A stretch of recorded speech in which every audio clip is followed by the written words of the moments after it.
A quick look at the picture, or I have it here. Let's see. Yes. So this is from the newsletter.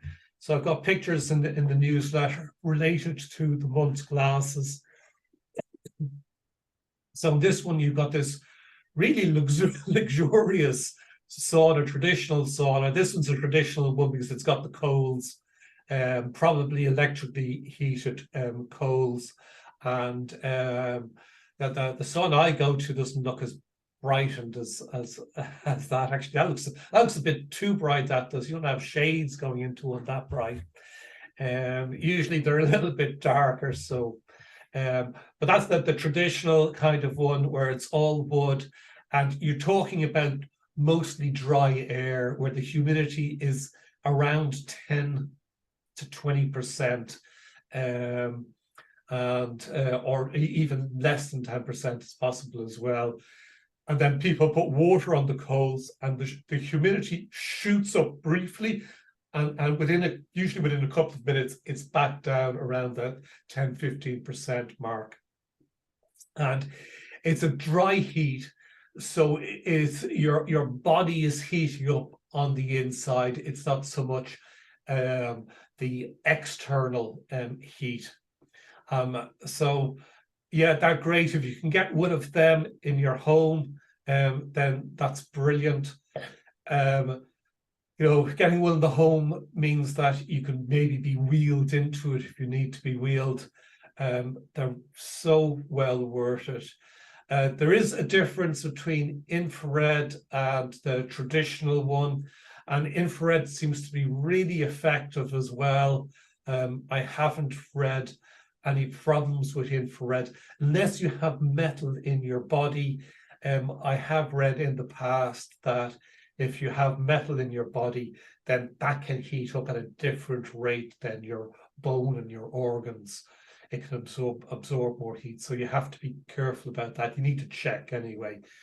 Maybe it's far infrared and instead of infrared, but there's just a question there that needs to be checked out if that relates to you.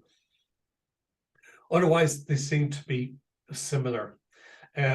The next picture that I have down there is it's a home. They often call it a sauna chamber or a home sauna room. It's not sauna, it is steam. And you can't see in that picture, but there's a little unit comes with it. Looks a little bit like a food processor, and it has a container in it which takes about 1 liter of water. That is heated, converted to steam, and it is piped into this. And your head sticks out of it, and you have a little hood for your head as well. And it's steam. You have, I don't know if you can see that at the front of that, there's 2 pink colored slits. And so you can put your arms out and, you know, watch the television if you want at the same time. It's not the most pleasant way of watching television.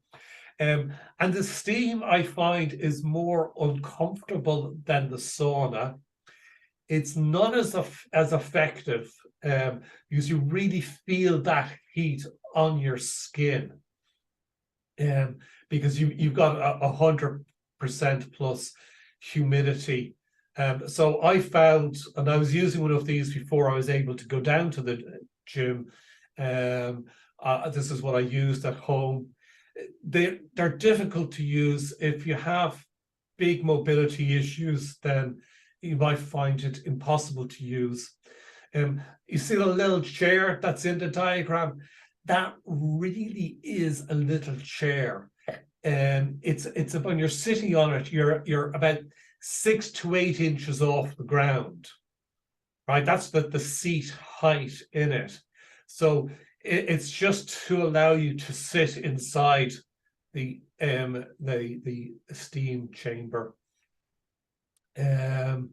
So they are tricky to use. If you have the space, if you don't have any alternative, then possibly it's the best thing. Now, there's the next two pictures are one of them, or both of them, are home infrared sauna blanket. You'll get a couple of different descriptions of it. I think that I haven't used this one myself. I know some pals who have used it. So, and yeah, they sweat it a lot. And that's one of the things that we're after. One of the faults with the steam chamber is because your skin is wet from the steam, it's not as easy for you to sweat. And sweating is one very real way of getting the toxins and heavy metals out of your blood. In fact, it's sometimes better than what you can get out through urine. So, it really is it's a really great tool for clearing out the toxins. So these ones where you're lying down, and I've been told by pals that they sweat good in them. I don't know how difficult it is to keep them odor free on the inside. I'm sure it's very feasible. And have a look around and see what you can get. And you just need some towels and something to wipe it down afterwards. I don't know which one of those is the best or anything like that. I'm not going to tell you that this product is the best. What I am telling you, though, is that heat treatments are really important. So that's, we're skipping ahead there. I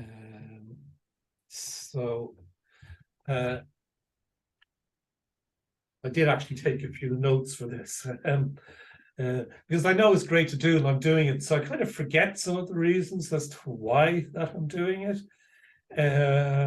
So this is some of the scientific research. This is sales information or whatever.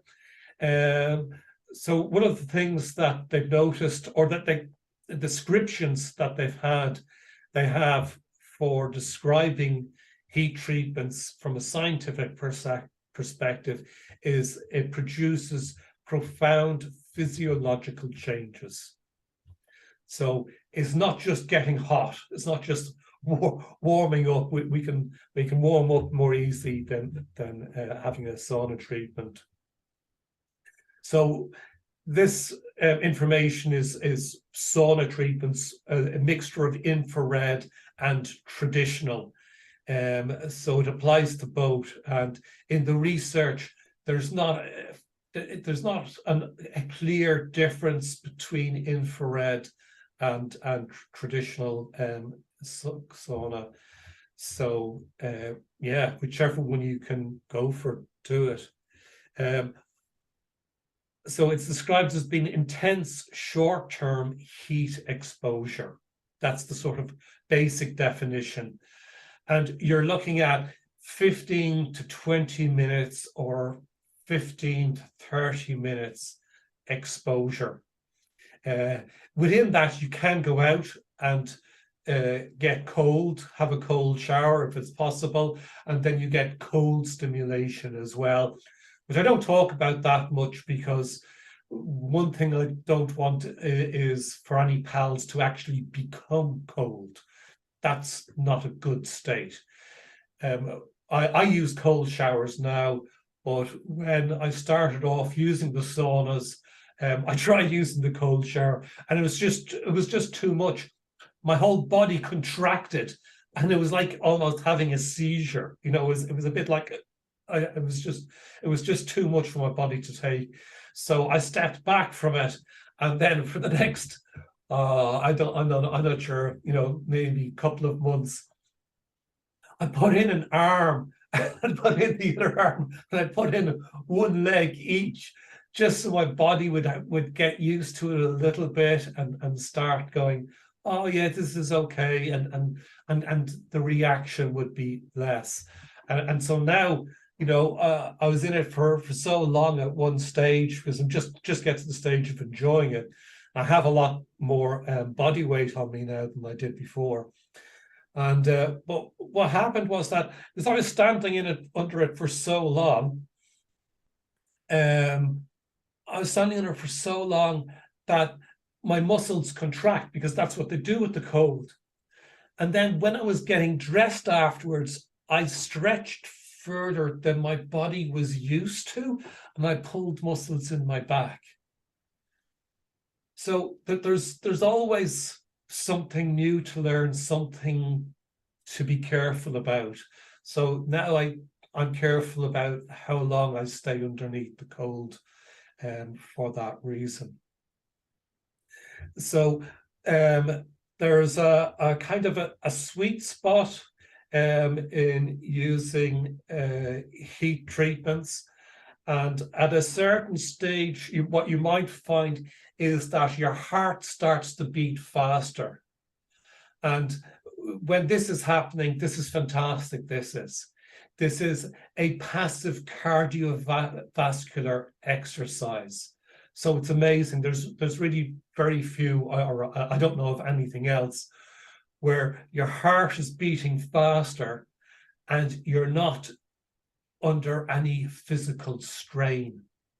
It's a really exceptional state. So and it means you're really getting the full benefit of the heat treatment. It can be difficult to do, can be a bit difficult to tolerate.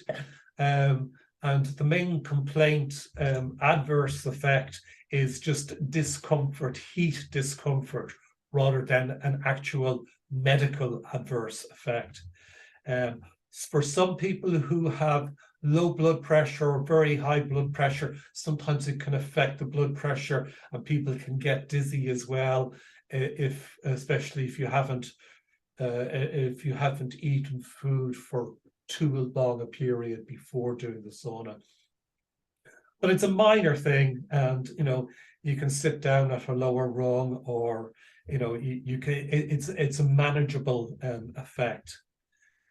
So it describes the impact of the heat treatment as the activation of the autonomic nervous system, of the sympathetic nervous system. So we have, with that, we have an increased heart rate. We have increased skin blood flow. We have sweating. So that sweating, increased skin blood flow, especially if you have a lot of immobility, that can really help with your skin, which is recognized as one of the organs of your body, because it processes toxins out of the body, a little bit like the liver and the kidneys, but different. So it is recognized as being an organ, and that's the way to stimulate it. The heat treatments produce a thing called heat shock proteins. And this is vitally important for neurodegenerative illnesses. And I'll come back and talk about that in more detail. The other thing which is massive for it is that there's an increased reduction in oxidative stress. So you might be aware of that.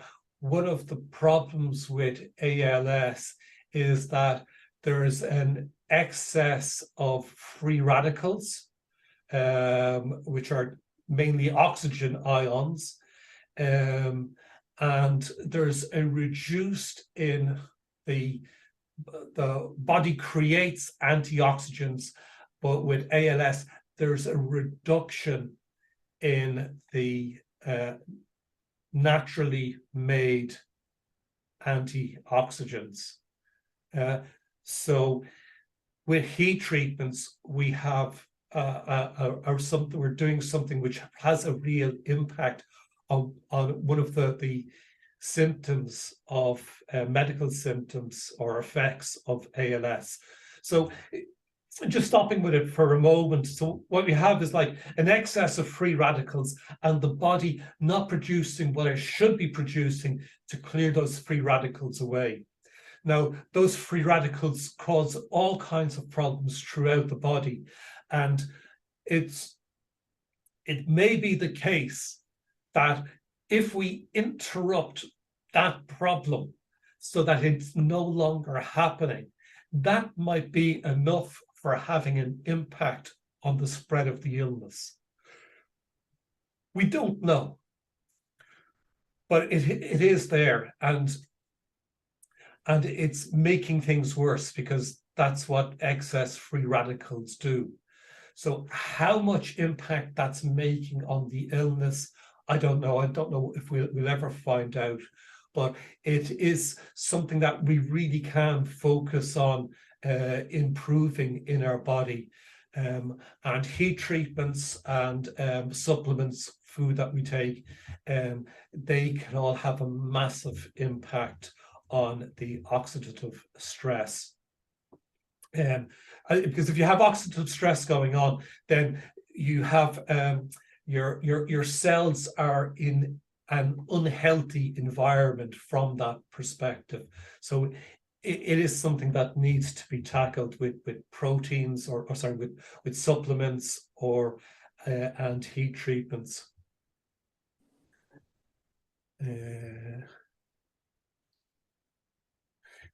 Yeah. One of the notes, it says here, and I'll give a reference to where this is coming from at the end, that the stimulation from heat treatment is on the body is similar to the stimulation from exercise stress. So instead of jogging for half an hour on the treadmill, you're able to sit in the sauna for 20 minutes. And the stimulation is similar. So yeah, it's an incredibly healthy thing to do.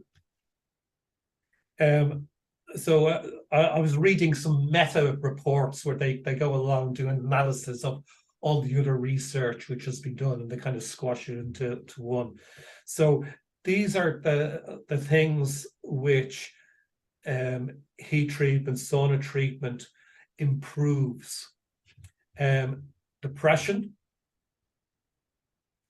physical complaints, soreness, stiffness, pains, hunger, which I think I'm understanding as the lack of appetite, fatigue. People have an improved relationship with fatigue. They don't suffer fatigue as much.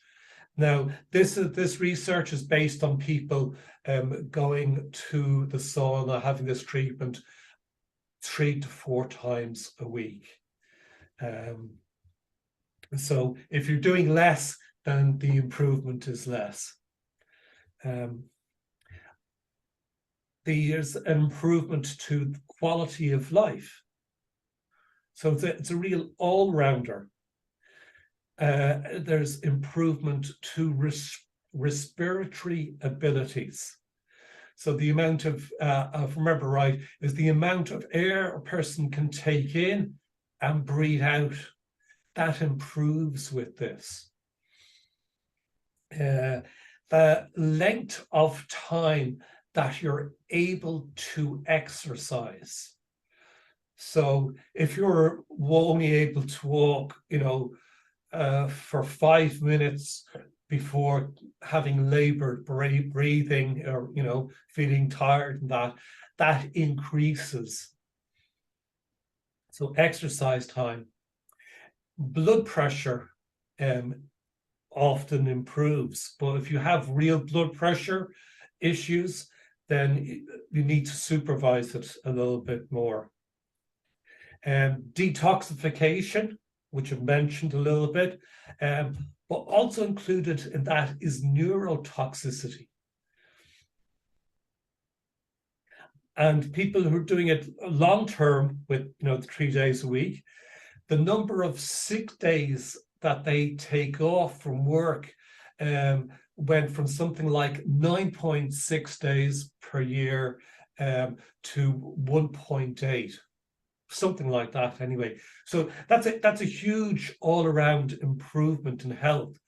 So even if it didn't do the things that it does do for neurodegenerative illnesses, I'd still be recommending it, because, you know, my protocol is really about increasing our health where we can, because wherever we can increase our health, that means we're better there, and we're in a better position for dealing with where we've lost our health. So that this is the balance that we're trying to make, improve our health where we can. In one of the researches, it showed that there was a reduction in the possibility of dementia of 66%, which is massive. It's huge. I think that could be measuring a reduction in neurotoxins. I'm not sure exactly what that figure comes from. And an increase in endorphins, the feel-good factor, like what you get from, you know, if you've been jogging for a while, they what do they call it? There's a term they call jogger's bliss, or something like jogger's joy, and they just get into this, like the endorphins are being produced so much that, you know, they just keep running and running. Like I had a friend of mine who used to run for 4 or 5 hours to just get into this zone, and that was it. So let's see. Yeah, so these are the areas that people have found it working for, and it flushes out toxins, that the recovery after exercise speeds up, or the recovery from muscle strain speeds up. So I put that as being especially important, because it's healthier for our muscles. Even for forgetting about why that might be, it doesn't really matter. What matters is that it is healthier for our muscles. And so it means that it's something that we should really be trying to do. Especially for recovery from muscle injury, because I'm sure all of you have experienced, you know, strained and sore muscles, and how many times have you experienced it? Also I'd add in cramping as well. Cramping reduces too, because you've got, you know, your muscles are in a healthier state and are less likely to cramp as a result of that. There's improvement for heart health. There's improvements for brain health. There is increased, what do they call it? Blood flow around the brain. There's a special term for it. I might have it written down here. You've got a reduction in stress, which is possibly psychological as well as physical. But your actual body is feeling less stressed. So, you know, you tend to psychologically feel less stress as well. And it's a non-stressful, you know, besides changing clothes and walking to and from the sauna, it's a low stress activity. You know, as far as activities go, it's really low stress. So you often have an improvement in sleep patterns, are often improved as well. And so for some people, that's enough reason for doing it, to go along and to get a good night's sleep, because when we sleep well, we're in a better state for healing, because that's when most of our healing takes place in our body, is when we're asleep, not when we're awake. Unless they were able to, when we're awake, put our body into a state as if it was asleep. We'll talk about that in a few weeks' time. Well, I'm not joking about it. The sauna treatments improve the autoimmune system, stimulates that, cleans the skin, and it improves mitochondrial action. So it's a little bit sciencey, so excuse my bad science language.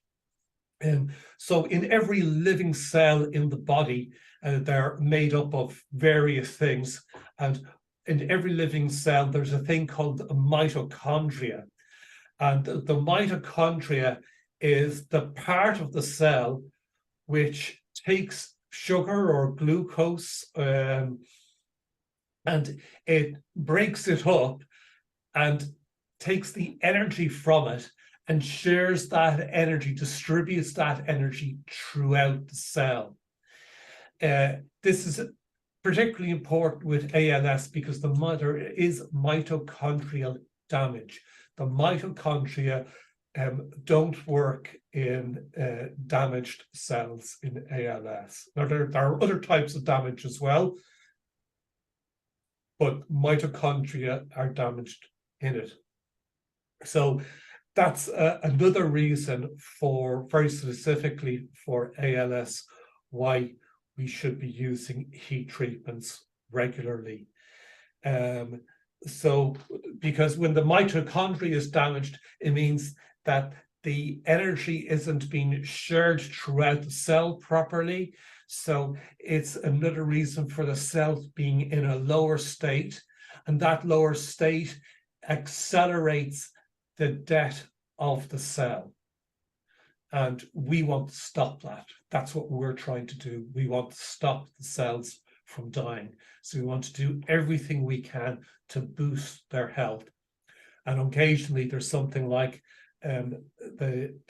where we find out of what's going wrong with the cell and to try and have a means of boosting that. So this is it improves, heat treatments improve mitochondrial action. You know, it's a nerve. For that reason alone, it's worth doing. I'll just see.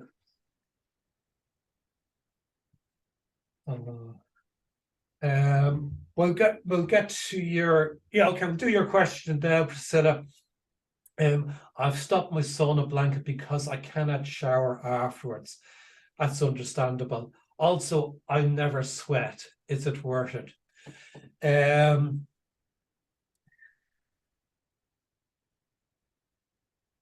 I'm just trying to consider you not sweating, and I wonder if you not sweating is because you could be a bit dehydrated, and that's a serious concern, and I have it as a widespread concern for pals, not just for you. I think that can be a widespread problem, particularly when you've lost some mobility, and so using the bathroom becomes a bigger difficulty. And then naturally we consume less fluid, so we're not putting our family or carers or whatever that, we're not engaging with that difficulty. And that is a real problem, though. If you think it's that you're dehydrated, then that is a problem. Not just for not sweating in the sauna blanket, but in terms of overall health, because your body needs water, and that your cells need water to be in a healthier state. And when you really look at the effects of dehydration, I can't summarize them. My consideration for it was that I would get what are they called? To get tubed up, right? So, you just urinate into a bag on the side, if you can't stand up and get there. And Of course, it'd be nicer not to be tubed up, but it'd be better to be tubed up. And sorry, I can't think of the medical words. It'd be better to tubed up and take all the water that your body needs to be healthier.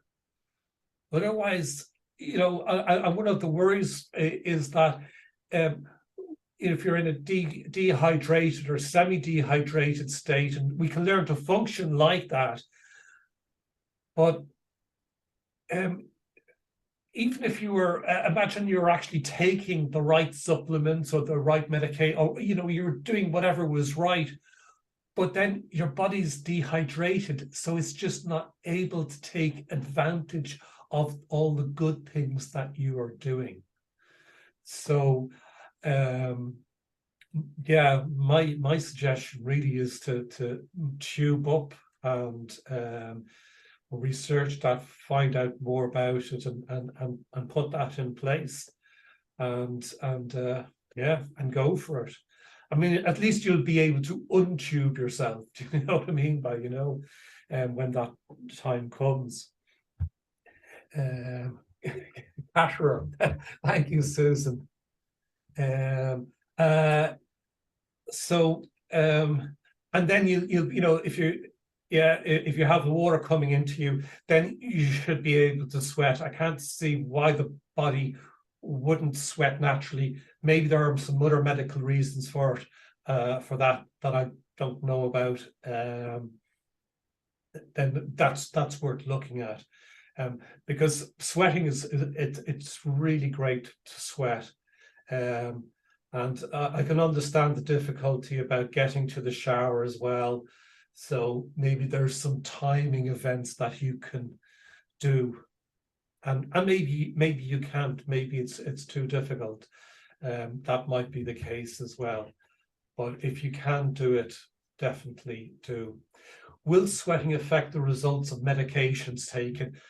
There's no more than urinating will. Yeah, even possibly less than urinating. I don't know, but I don't see any reason for it. I can't think of any reason for that, because it's just whatever is in your blood, and which is then going through your skin. It's been sweated out through your skin, the same as your blood that goes through your liver and your kidneys. No, I can't see any problem with it. But it's an interesting question.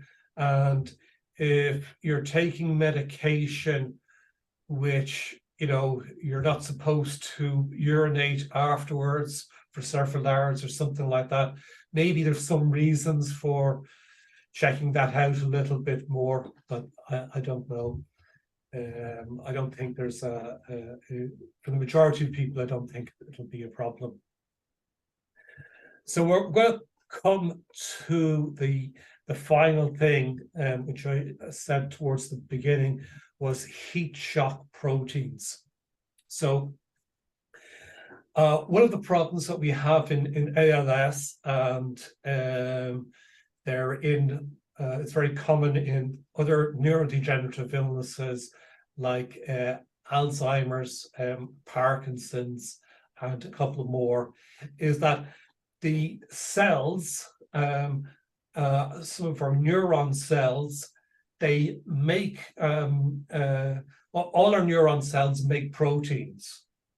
And the neuron cells make specialized proteins related to their activity. And proteins are very much made up of the same kind of stuff. And what makes them work effectively is them having the right shape. So think of a three-dimensional jigsaw puzzle. Yeah. And so all the bits of the puzzle, they're all made out of bits of wood. So it's all the same stuff. And they even have the same kind of connections going on.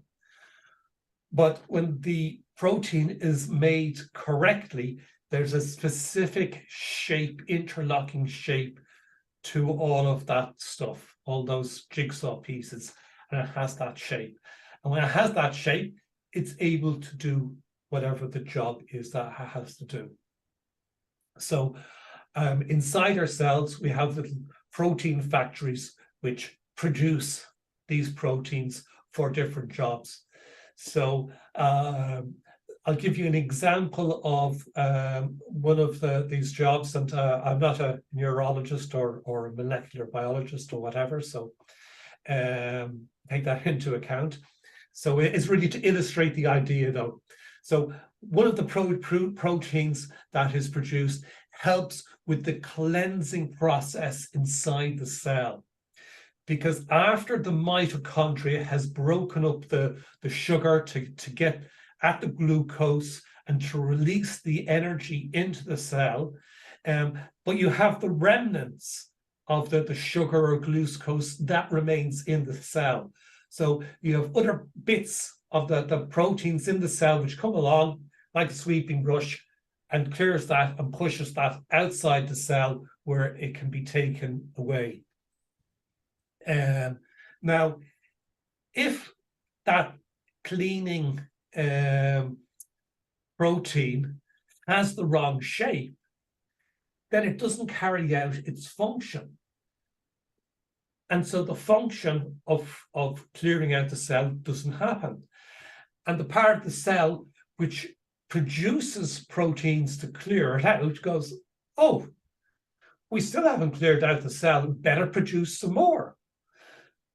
And they just kind of sit there along with the other ones that it's already produced earlier, which now all need to be cleared out as well as the remnants of the sugar and glucose. And so this produces more and more of these damaged proteins. And they have a word for this. They call them aggregates. So you have this accumulation or aggregate of faulty proteins produced inside the cell. And this is another reason for cell death. This is one of the reasons for it, because eventually the cell gets too filled with rubbish and damaged proteins and mitochondria not able to function well. So the whole thing gets into a very damaged state and eventually doesn't work at all. Now, I'll say for me, there's three stages of cell health. This is just my own perspective on it, so just the lay perspective. There's a fully functioning cell that's operating without any difficulties at all. It all works perfectly fine. Then you have a damaged cell. So the fully functioning one is 100%. The damaged cell then is working at less than 100%. As the damage in the cell increases, the functioning capacity decreases. So it goes from 90 to 80 to 60 to 50 to 20 to 10. And eventually it's no longer active, but it is still alive. It's no longer functioning, but it's not dead. And there is a difference between the two, because a dead cell, one which is actually dead, you can't bring it back to life. There's a difference between being dormant and being dead. And so, in my right leg, and I can't remember the name of the muscle, it's the inside muscle above the knee. And that was the damage in that muscle was recognized back in 2010 for me. That's 12 years ago. Last year, I put more muscle on there than I've done in the previous 11 years. So there was so I've been able to improve cell functions in damaged cells, in dormant cells. I don't know whether I've actually created entirely new motor neuron cells or not. That's not something that I know. But it was noted in a couple of my EMGs that I was having oh no, what's that word called? It's motor neuron cell repair. There's a particular word for it. I can't think of it. So all of that to explain something that happens in heat treatments. One of the impact of heat treatments is called heat shock proteins. So the body produces specialized proteins when it's under heat stress, such as sauna. So these proteins they're called HSPs, which literally stands for, and this is a layman's term, this is their professional terminology, heat shock proteins, because that's when they're produced. And two of them in particular, HSP 70 and HSP 90, there are other ones as well, but these two have an impact on the aggregates. They have an impact on these, and the proper word to use is misfolded proteins. So, where I talked about that shape and it having the wrong shape, they call that misfolded because it's been folded in the wrong way. So HSP 70 and 90, they have an impact on it. And I've read a couple of different things. I've read that they straighten out the proteins, and I've read also that they identify the proteins for helping with them to be flushed out. Science is always figuring out how these things happen better over time. So this is a huge thing. This is a huge impact to be able to stay in the sauna in heat discomfort for so long that we're getting passive cardio, and at that stage that heat is going into our spine as well, so we're having this impact on our motor neurons in the spine and throughout the body. So we're producing these heat shock proteins which are focused on making our unhealthy cells healthier. They're actually doing that. This is recognized by the scientists as being a therapeutic target. So they've tried a couple of products which in the lab, it shows that they produce HSP 70. And they've trialed these products with people, but unfortunately, when people take the pharma product, it doesn't work like in the Petri dish, and it doesn't have that effect. But that's not the worst thing in the world, because we can just hopefully get into the sauna and give ourselves the heat treatment. So let me just check. They've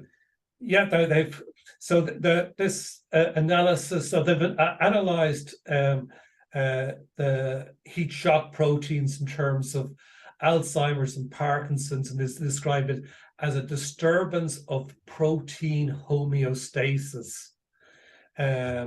So the misfolded proteins and aggregates in the cell. So this is what the HSPs focus on.